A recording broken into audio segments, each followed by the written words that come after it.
Hello. Hello. Yeah. Hi. Hi, sir. Okay. So I want to do this chapter 1 stuff that we have not done. Okay. So calculating limits first. So if you look at section number 1. 1 second. 1.4, 1.3 and all, right? So there are questions on calculating limits here. 1.3 you can ignore, 1.2 and 1. So you told me 1.2, 4, and 5. So 1.2 and all you saw. Yes, sir, I read it once. So basically, mostly limit is what is the function tending to? What is the value of the function tending to at that point, right? And in the Yes. first class, also we saw this, and basically limit will exist if both sides the function tends to the same thing. Suppose this is the graph and this is a point x is equal to 2, let's say. Now from this side, function is tending to some value here which is 4, and from this side it is tending to some value here which is 3, right? Correct? Yes. Sir. Understand what I'm saying? From this side, if you come towards 2, your values are becoming nearer and nearer to 4, right? And from this side, if you come towards 2, then your values are becoming nearer to 3, right? So Yes. Sir. then you will say that left hand limit is equal to 4, but right hand limit is equal to 3. Therefore, left hand limit is not equal to right hand limit. So limit does not exist at this point. So, but how 4 and 3?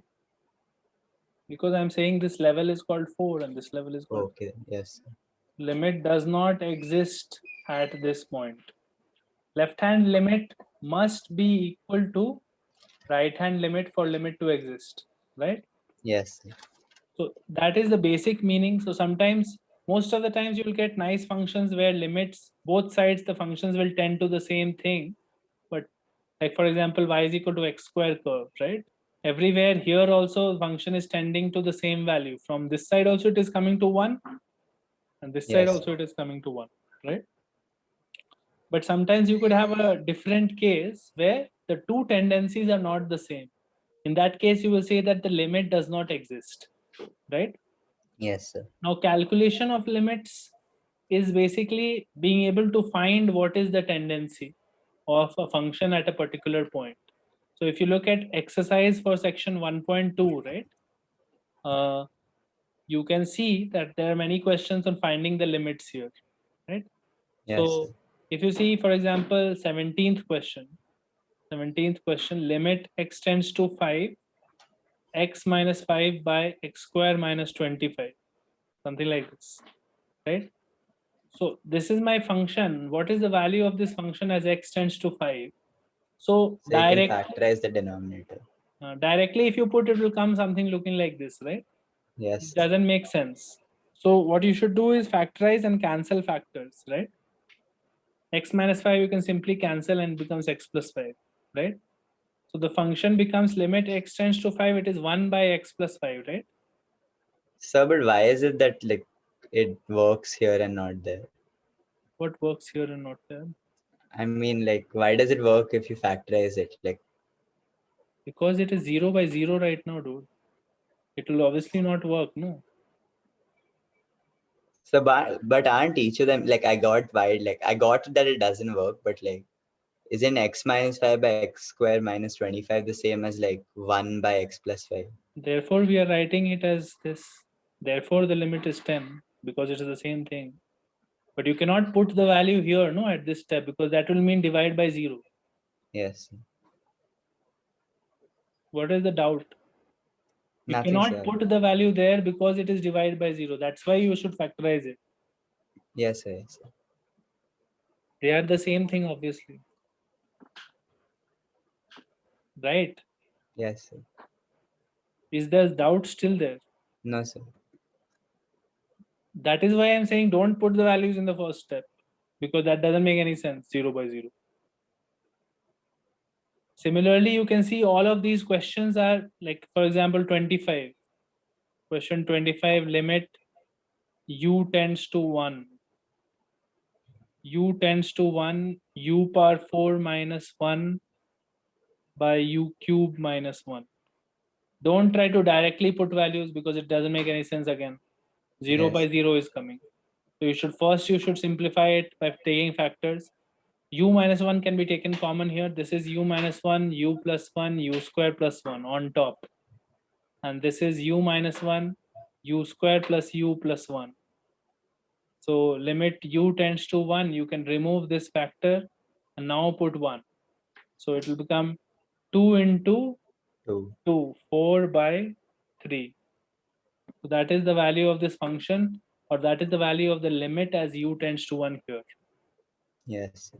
right? So many times you have situations like this where you can factorize and that will help out. Sometimes you also get situations where you need to do other things like question 29. Question 29 is something slightly different because you have limit x tends to 1, and on top what do you have? On top it is x minus 1, and in the denominator you have x plus 3 minus 2, right? Now Yes. clearly factorization will not work here. There's nothing to factorize, right? Yes. So now what will you do? Right now you cannot even put in the values because it is becoming 0 by 0. So how to get the limit of this function? You cannot factorize it, you cannot put the values. So what you should do, you should rationalize the root part. How do you Yes. rationalize by multiplying a conjugate, right? Conjugate. Yes. So I will multiply up and down with the conjugate of this. So it is root x plus 3 plus Plus 2. by root x plus 3 plus 2. So what happens is on top it will become this thing, root x plus 3 plus 2. But in the denominator it will become x plus 3 minus 2, right? Yes.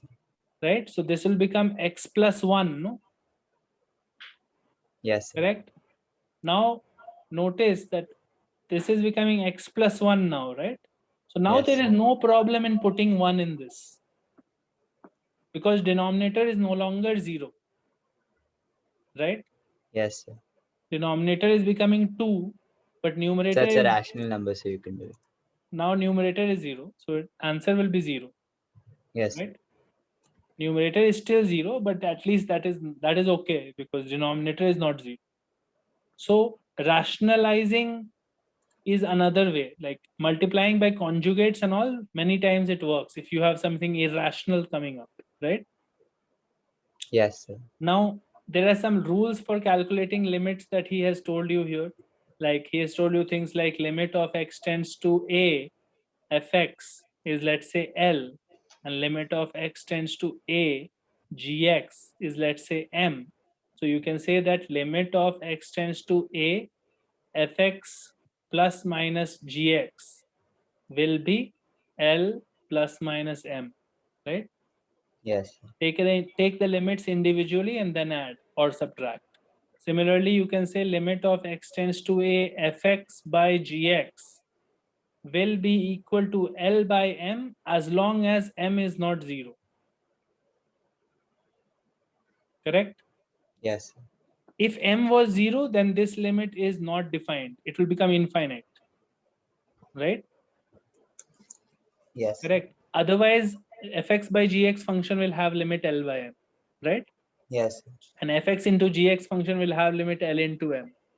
So these rules are there. So the next set of questions is about rules of limits and all. And you are supposed to find different limits given some individual partial limits, right? Correct. Yes, sir. So that is all easy stuff. So now let's look at, okay, so let's look at the sandwich theorem. So what is the sandwich theorem stuff? Sandwich theorem,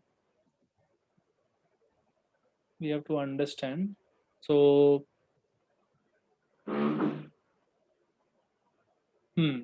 so what I will try to do here is find this limit. Limit x tends to a, x tends to 0, x into sine 1 by x. Okay. Okay. Yes, sir.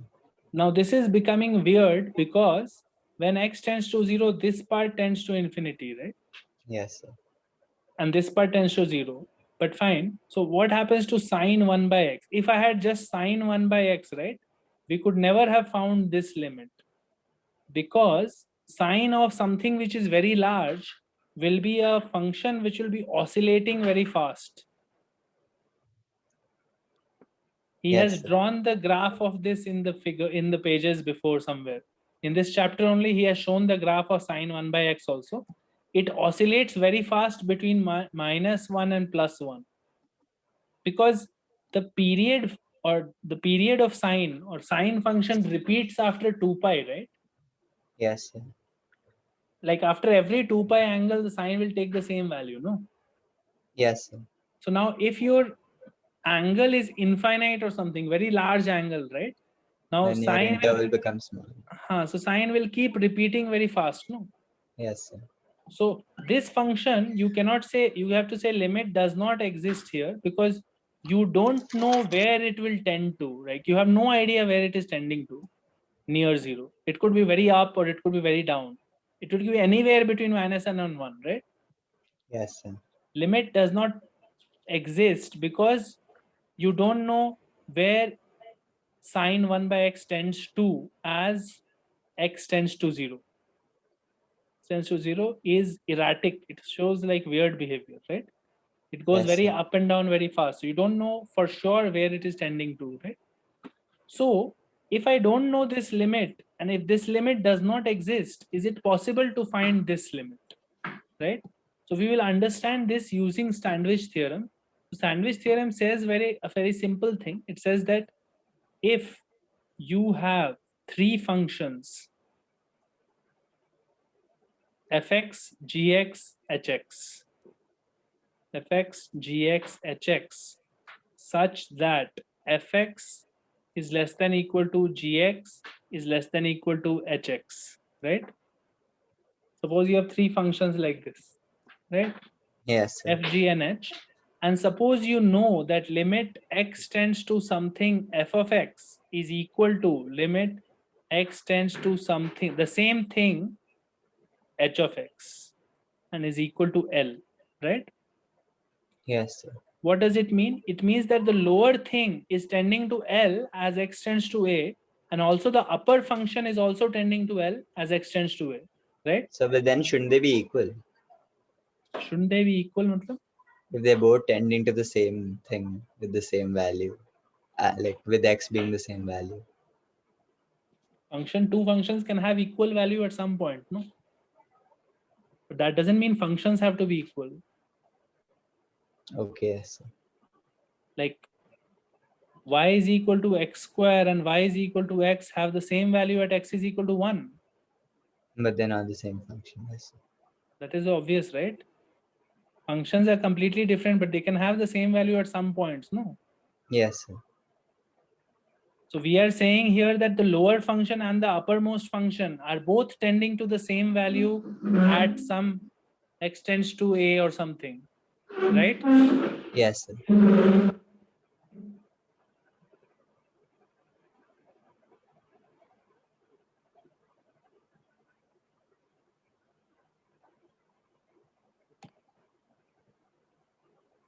So you're unmuted, I think. So then the middle function also is forced to tend to the same thing.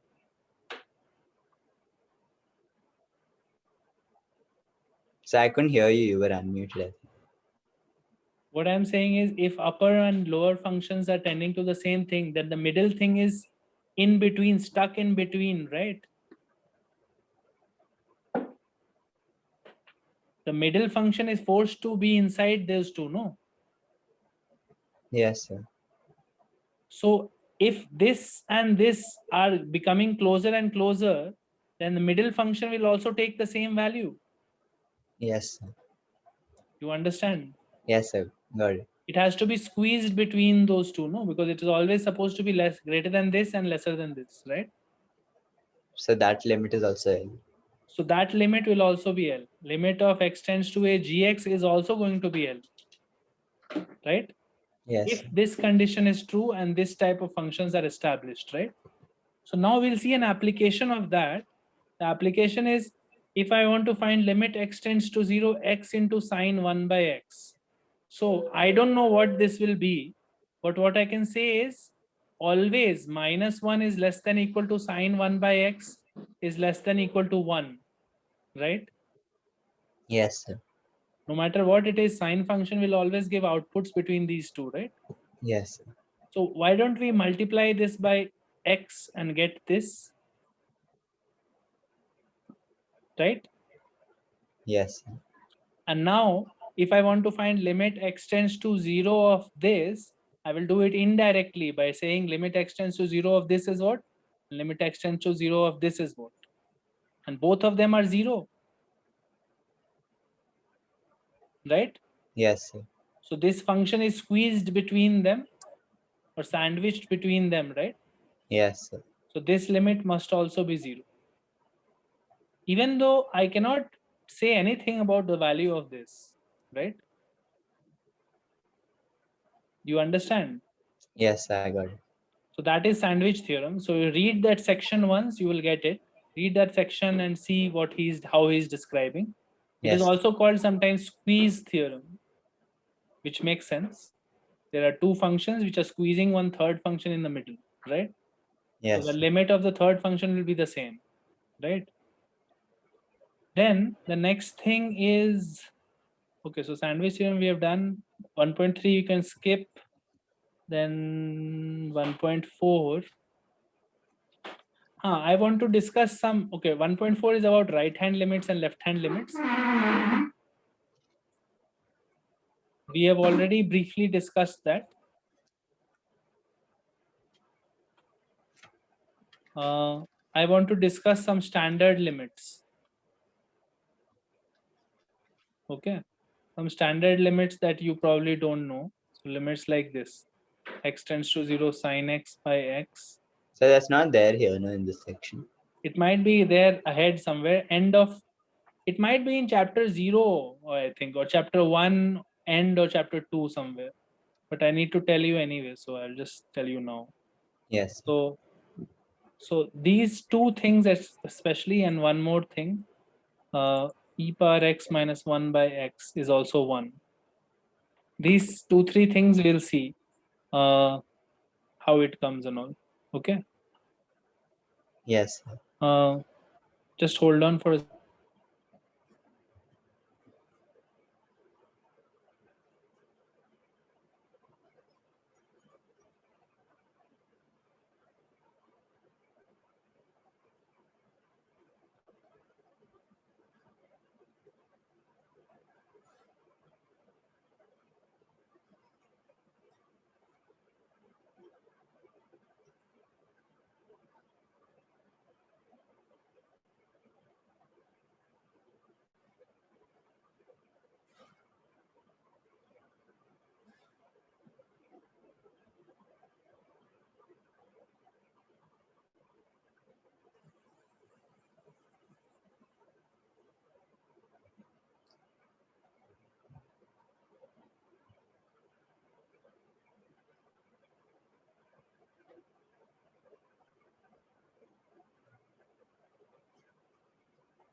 Okay, we'll see this sin x by x. Okay.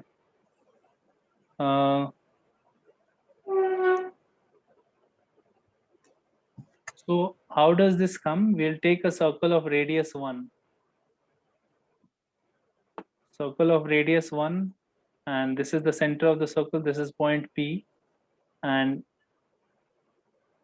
this is my line. This angle is theta, or x we can call it.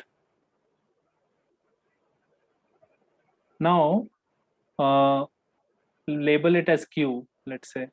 Join P and Q. Okay. Now extend Q line like this and from here you can draw perpendicular like this and call that point R. You understand what is happening? This is perpendicular. Yes, I got it. Okay. So O is the origin. This is radius 1. OP is the straight line x-axis. Q is a point on the arc which makes x angle here, right? Angle and all, everything is in terms of radians. So you have x is equal to r theta, right? No, not x. L is equal to r theta, which is arc length, right? This arc length. Yes. L is equal to r theta. Theta is in radian. Radius is 1. So something like this you have. But anyway, that will not be useful right now. So what I want to do is area of triangle OPQ. Okay. Area of triangle OPQ I have to find. Okay. So clearly this base is 1, right? Base Yes, of sir. base OP is 1. So drop a perpendicular from Q and you can say that this angle is X, then this perpendicular will have length what? It will be sine X. Because what is sine X? It is perpendicular by hypotenuse. No, hypotenuse is 1. Yes, sir. Perpendicular by 1 is sine X. No, so perpendicular has length sine X, right? Yes, sir. Okay. So fine.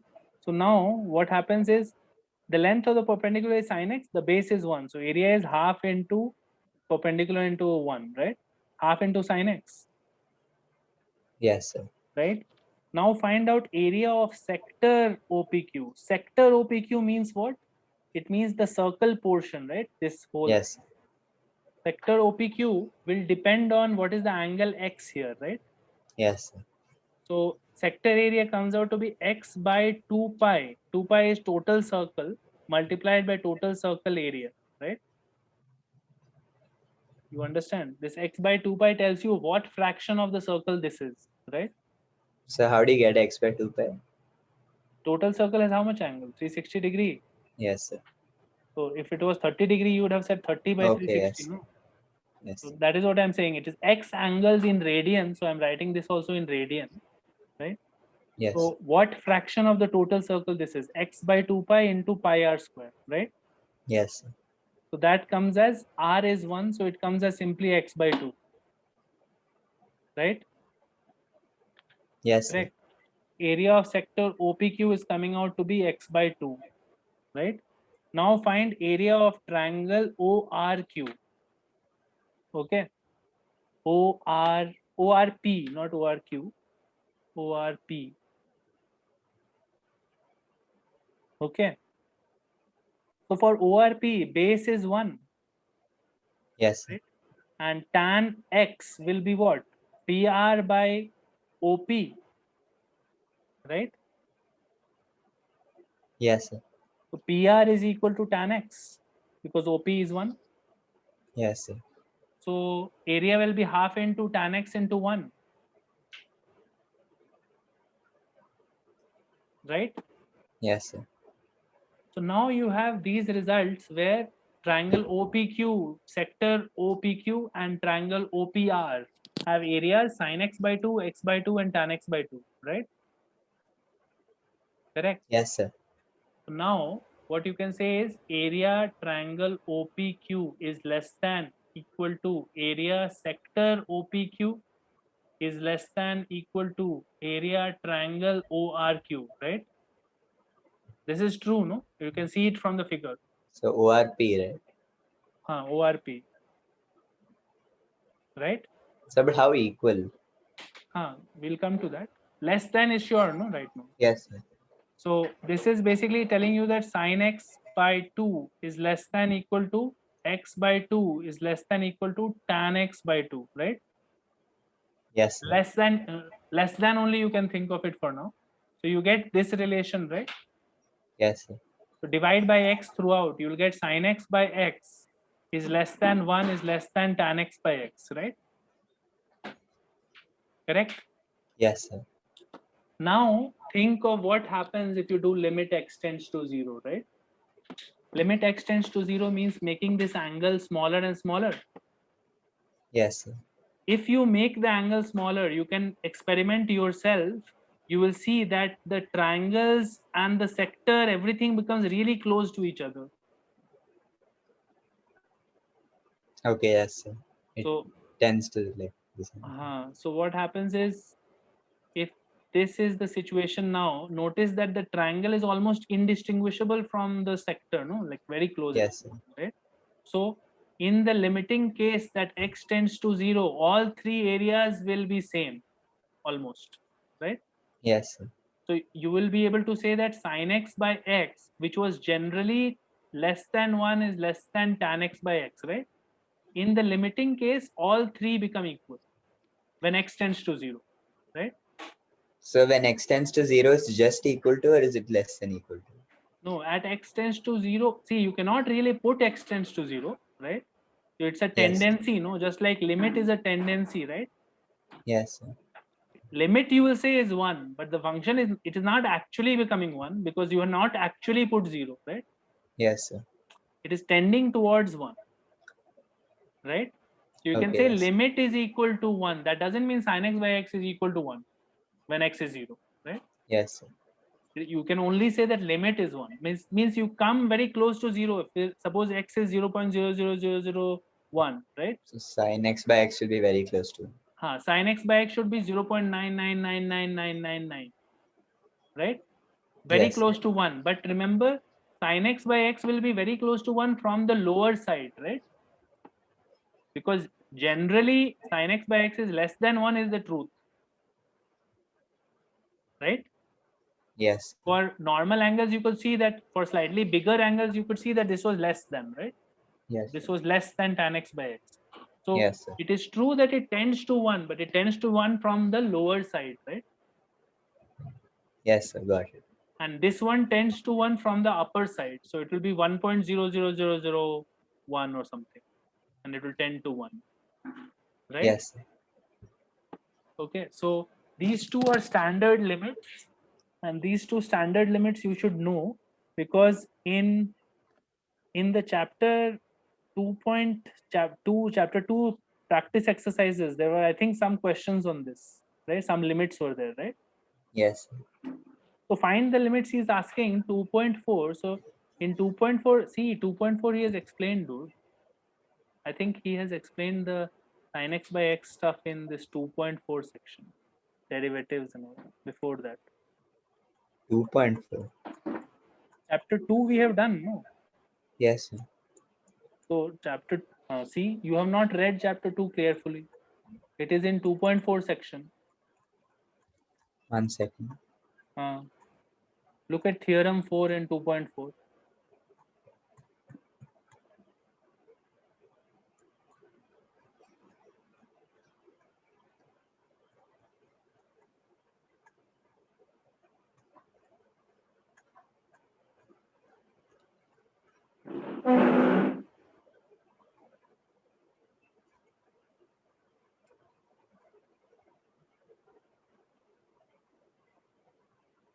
Did you find it?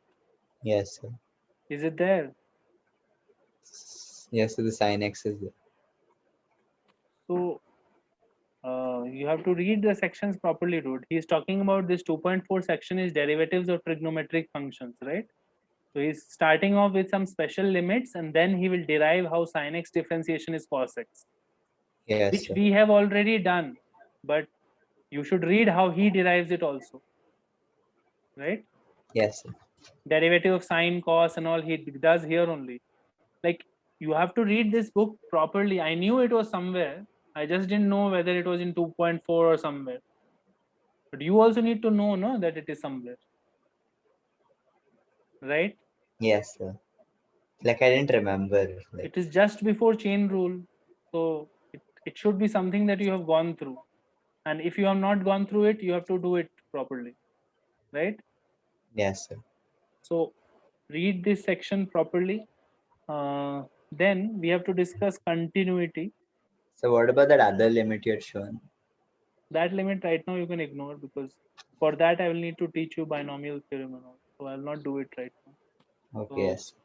Continuity we have to know, because continuity, what it means is, basically it's very simple. A function fx is said to be continuous, is said to be continuous at a point,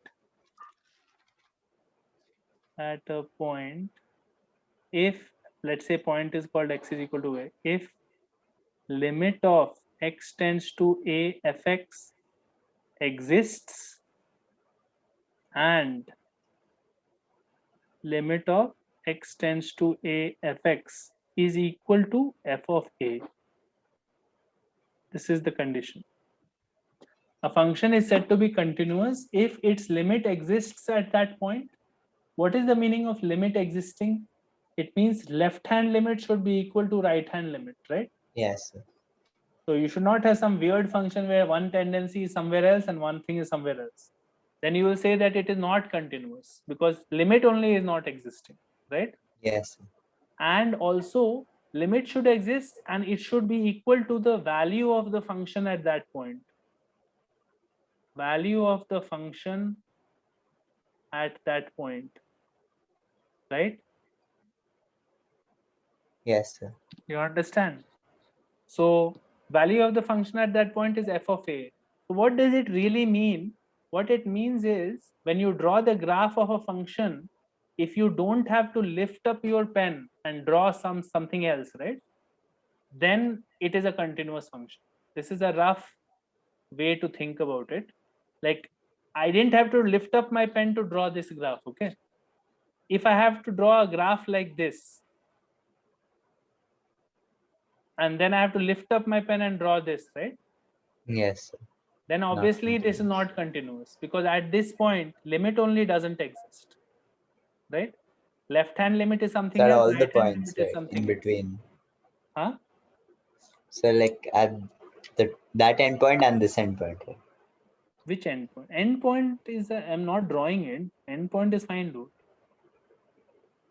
No, I'm so saying, the limit doesn't exist where the break is, right? yeah, limit doesn't exist at the point x is equal to a because from this side it is becoming close to some value here, but from this side it is becoming close to this value, right? Yes, sir. And they are different. You could also have a situation where limit exists but function is not continuous because at this point there is a hole here and the value of the function is actually 2. So this function can be written as this: y is equal to mod x when x is not equal to 0 and is equal to 2 when x is equal to 0, right?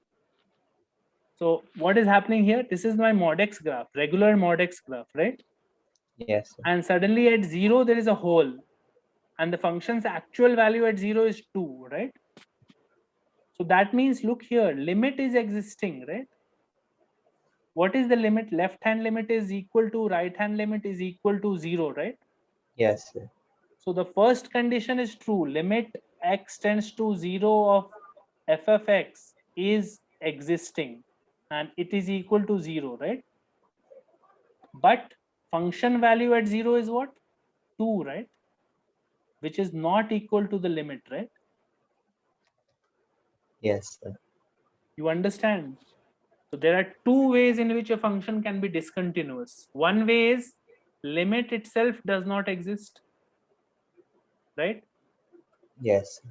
That means there has to be some sort of a break in the graph, right? Yes, sir. Like one side is something else, one side is something else.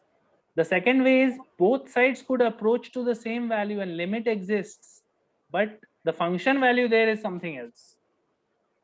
Yes, sir. Understand? So then you will break the second rule of continuity. So here limit of x tends to a fx is not equal to f of a, right? Yes, sir. So continuity is very important because only if you have a continuous function can the function be differentiable. Like you can take derivatives only if it is a continuous function. Okay. So right now we'll not get to go into details of that, but just know what is continuity. If the graph can be drawn without lifting your pen, like here I could not draw the graph without lifting it for 2.2, right? Yes, sir. if the graph can be drawn without lifting your pen even once, then it is continuous. If it has any break somewhere, right, it will be discontinuous. Okay. So you should read that 1.5 section that is there on continuity now. Okay. Yes. That continuity section you have to read, and you have to read the sections in chapter 2 that you have not yet read. So 1.5 section, 2.4 section, and exercises in chapter 2 where the limits are being asked, right? Exercises in chapter 2 where the standard limits like this are being asked, Yes, sir. right? So that is why it was so clueless for you, because you have not read this part. No, you have to read it. This Yes. book, whatever portions we are doing, however many chapters we do, we'll do 1 or 2 more chapters, but whatever we do, that much you have to know properly. Okay, it cannot be like I know 70% of it. Okay. Yes. So make sure that you are reading through this section, and look through the limit exercises at the end of chapter 2. We will Yes. spend 15 minutes solving those limit questions in the next class, and the rest of the class will be about chapter 3, which is maximum minimum. Okay. And the next class will not be tomorrow, it will be on Wednesday. Okay. Okay. Yes. So go through this part, go through the exercise questions that are left. Okay. Fine. Yeah. That's it for now then. So what about like in continuity there's some theorems given. Ignore everything, just know the meaning of continuity. That's not required. Right now it is not required. Right now what is required is meaning of continuity. Okay. Yes. Right? It will be required next year when you do properly everything. For now, it is enough to know what continuity means and be able to identify a function is continuous or not at some point. Yes. You should be able to see whether at this point function is continuous or not continuous and why. Yes, sir. You don't have to worry about theorems right now. Okay. Okay. Fine. I'll see you on Wednesday then. Thank you, sir. Bye. Bye.